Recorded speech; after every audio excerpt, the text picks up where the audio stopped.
तो martial master के पिछले एपिसोड में हमने देखा कि पियाओ मियाओ पैलेस की उस डिसाइपल के साथ फाइट करने में क्वीन चैन की काफी ज्यादा एनर्जी और टाइम वेस्ट हो रहा होता है। इसीलिए क्वीन चैन अब उस लड़की से दूर भागने की कोशिश करता है, पर वह लड़की क्वीन चैन का पीछा छोड़ने के लिए तैयार ही नहीं होती है और अब वह क्वीन चैन का पीछा करते करते एक स्पेस ट्रेब्यूल में आ जाती है, जो देखते ही क्वीन चैन एक जगह पर रुक जाता है। तभी वह लड़की हंसते हुए बोलने लगती है, अब यहाँ पर तुम्हारा मरना तय है क्योंकि अब तुम मुझसे बचकर नहीं भाग सकते हो। यह बोलते हुए वह काफी तेजी से क्वीन चैन के ऊपर अटैक कर देती है, पर तभी क्वीन चैन पीछे मुड़ते हुए दोबारा से वहां से भागने लगता है। यह देखकर उस लड़की को कुछ भी समझ में नहीं आता है और अब वह बोलती है, कहीं यह पर्सन पागल तो नहीं हो गया है। हम अभी स्पेस ट्रेब्यूल में मौजूद है और स्पेस ट्रेब्यूल के अंदर काफी खतरनाक स्पेस ब्लेड और स्पेस रॉक्स मौजूद होते हैं, जिनसे अगर कोई भी पर्सन टकरा जाए तो उसकी बॉडी के चीथड़े उड़ जाएंगे। साथ ही साथ स्पेस ट्रेब्यूल में अगर कोई पर्सन फुल स्पीड में ट्रेवल करता है तो उसकी बॉडी अपने आप ही धीरे धीरे डिस्ट्रॉय होने लगती है। तो क्या इस पर्सन को यह बात पता नहीं है? दूसरी ओर क्वीन चैन काफी तेजी से सभी स्पेस ब्लेड्स और स्पेस रॉक्स को डॉज करते हुए उस जगह से आगे की ओर जा रहा होता है। दूसरी ओर वह लड़की भी अब क्वीन चैन के पीछे जाने की कोशिश करती है, पर स्पेस ट्रेब्यूल में मौजूद स्पेस ब्लेड्स और स्पेस रॉक्स इतनी तेजी से मूव कर रहे होते हैं कि उस लड़की को उन्हें डॉज करने में काफी ज्यादा प्रॉब्लम आ रही होती है। इसीलिए अब वह एक जगह पर रुक जाती है। दूसरी ओर क्वीन चैन काफी तेजी से भागते हुए उस लड़की को बहुत ही ज्यादा दूर छोड़ देता है और अब वह अपने मास्क को उतारते हुए बोलता है, फाइनली अब उस लड़की ने मेरा पीछा करना यहाँ पर छोड़ दिया, तो अब मैं उस जगह पर जा सकता हूँ जिस जगह को मैंने अपनी पास्ट लाइफ में पॉइंट किया था। उस जगह पर काफी खतरनाक स्पेस एनर्जी मौजूद है, जिसे अगर मैं यहाँ पर अपनी बॉडी के अंदर एब्जॉर्ब करता हूँ तो मैं मार्शल एम्परर रेलम से भी ब्रेक थ्रू कर सकता हूँ। तभी क्वीन चैन नोटिस करता है कि उसकी बॉडी धीरे धीरे डिस्ट्रॉय हो रही होती है।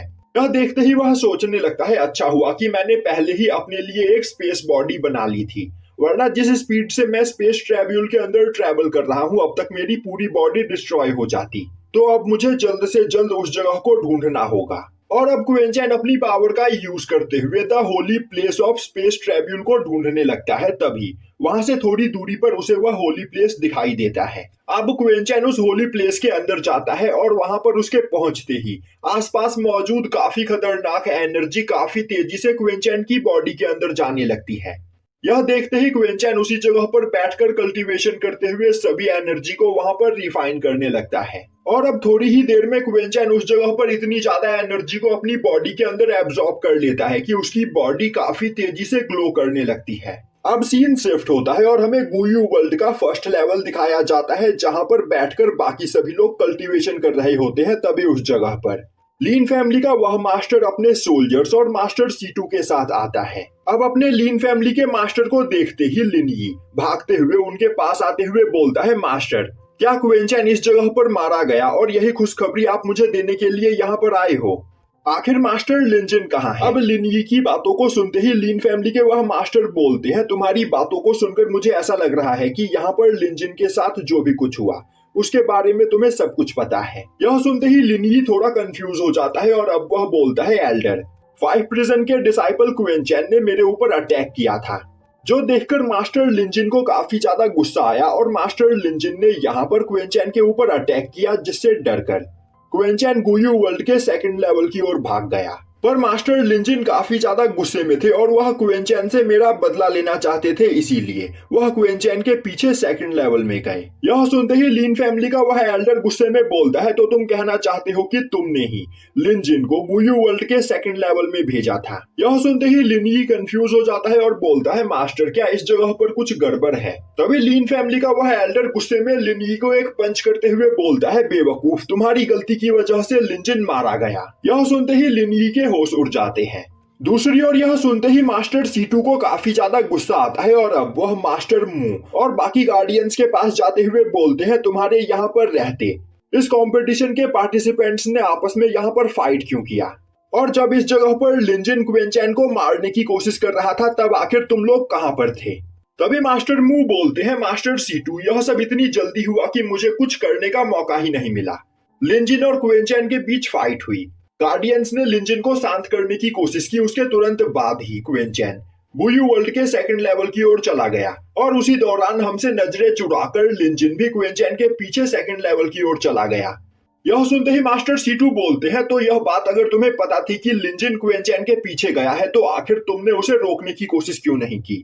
तभी एक गार्डियन बोलता है, मास्टर यह बस हमारा एक गैस था, हमें पूरा यकीन नहीं था कि लिनजिन क्विंचेन के पीछे सेकंड लेवल की ओर गया है। यह सुनते ही मास्टर सीटू गुस्से में मास्टर मू और उस गार्डियन के ऊपर अटैक करते हुए उन्हें घायल कर देते हैं और बोलते हैं, मैं तुम्हारी यह बकवास नहीं सुनना चाहता हूँ। अब मास्टर सीटू को इतने गुस्से में देखकर आसपास खड़े सभी लोग काफी ज्यादा डर जाते हैं। तभी मास्टर सीटू बोलते हैं, मैंने तुम लोगों को यहाँ पर स्पेशल ऑर्डर दिया था कि चाहे यहाँ पर कुछ भी क्यों ना हो जाए तुम मेरे 5 प्रिजन के डिसाइपल्स को प्रोटेक्ट करोगे। तो आखिर तुमने लीन फैमिली के लोगों को मेरे 5 प्रिजन के डिसाइपल्स के पास भी कैसे आने दिया? अब मास्टर सीटू को गुस्से में देखकर मास्टर मू और वह गार्डियन काफी बुरी तरीके से डर चुके होते हैं और अब वह मास्टर सीटू से माफी मांगने लगते हैं और बोलने लगते हैं कि लिनजिन यहाँ पर किसी की भी बात सुनने के लिए तैयार नहीं था। हमने उसे काफी रोकने की कोशिश की पर वह बार बार हमें लीन फैमिली के नाम की धमकी दे रहा था। यह सुनते ही मास्टर सीटू बोलते हैं, लीन फैमिली के नाम की धमकी? आखिर हमारे सामने लीन फैमिली की क्या औकात? लीन फैमिली के मेंबर्स बस कुछ पागल कुत्ते हैं जो अपने आप को सुपीरियर मानते हैं और कुछ भी नहीं। यह सुनते ही लीन फैमिली के उस एल्डर को काफी गुस्सा आता है और अब वो आगे बढ़ते हुए बोलता है, मास्टर सीटू आखिर तुम यह क्या बकवास कर रहे हो? यहाँ पर तुम्हारे डिसाइपल की वजह से मेरे लीन फैमिली के एक मास्टर की मौत हुई है, तो अपनी जुबान संभाल कर बात करो। तभी मास्टर सीटू गुस्से में बोलते हैं, लिनजिन की मौत के लिए मेरे 5 प्रिजन का कोई भी डिसाइपल जिम्मेदार नहीं है, बल्कि लिनजिन खुद अपनी मौत के लिए जिम्मेदार है क्योंकि वह खुद ही क्विंचेन के पीछे सेकंड लेवल की ओर गया था। और मैं तुम्हें पहले ही वार्न करना चाहता हूँ कि अगर क्विंचेन को सेकंड लेवल में कुछ भी हुआ होगा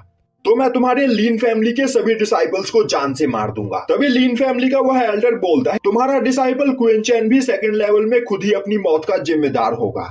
यह सुनते ही मास्टर सीटू को काफी ज्यादा गुस्सा आता है पर वह लीन फैमिली के एल्डर को इग्नोर करते हुए वहां मौजूद सभी पार्टिसिपेंट्स की ओर आगे बढ़ते हुए बोलता है, गुयू वर्ल्ड के अंदर आने से पहले तुम्हारे बीच जो भी कुछ हुआ उससे मुझे कोई भी फर्क नहीं पड़ता है, पर मैं यहाँ पर तुम लोगों को वार्निंग देना चाहता हूँ कि अगर गुयू वर्ल्ड के अंदर तुम में से किसी ने भी मेरे 5 प्रिजन के किसी भी डिसाइपल को टच भी करने की कोशिश की तो मैं उसे एक कुत्ते की मौत मारूंगा, भले ही वह किसी भी फैमिली से क्यों ना बिलोंग करता हो। यह बोलते हुए वह मास्टर मू और उस गार्डियन के पास जाते हुए बोलते हैं, मैं चाहता हूँ कि तुम दोनों अगले 6 महीने तक इन सभी लोगों का यहाँ पर ख्याल रखो और 6 महीने के बाद हम सभी लोगों को अपने साथ लेकर सेकंड लेवल की ओर आगे जाएंगे। इस बीच यहाँ पर कोई भी गड़बड़ नहीं होनी चाहिए। और अब वो अपने 5 प्रिजन के सभी डिसाइपल्स को बोलते हैं कि यह तुम सभी लोगों के पास एक अच्छा मौका है, मैं चाहता हूँ कि तुम सभी लोग इस जगह पर अच्छे से कल्टीवेट करो जिससे तुम्हारी पावर यहाँ पर और भी ज्यादा बढ़ सके, क्योंकि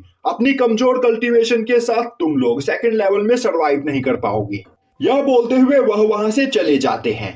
अब वहां पर सांग्यू सोचने लगती है आखिर क्विंचेन के साथ क्या हुआ। वह आशा करती है कि क्विंचेन सेकंड लेवल में सेफ हो। दूसरी ओर लिंग भागते हुए लिनयी के पास आते हुए बोलता है, ब्रदर मास्टर लिनजिन सेकंड लेवल में मारे गए, इससे यह साबित होता है कि क्विंचेन भी उस जगह पर सरवाइव नहीं कर पाया होगा। तभी लिनयी बोलता है, मैं बस यहाँ पर यह चाहता हूँ कि क्विंचेन को अंकल लिनजिन ने अपने ही हाथों से मारा हो। वहीं पर बगल में खड़ी सांग्यू यह सब कुछ सुन रही होती है और अब वह गुस्से में लिनयी के ऊपर एक एनर्जी बॉल से अटैक करते हुए वहां से चली जाती है और यहीं पर यह एपिसोड खत्म हो जाता है।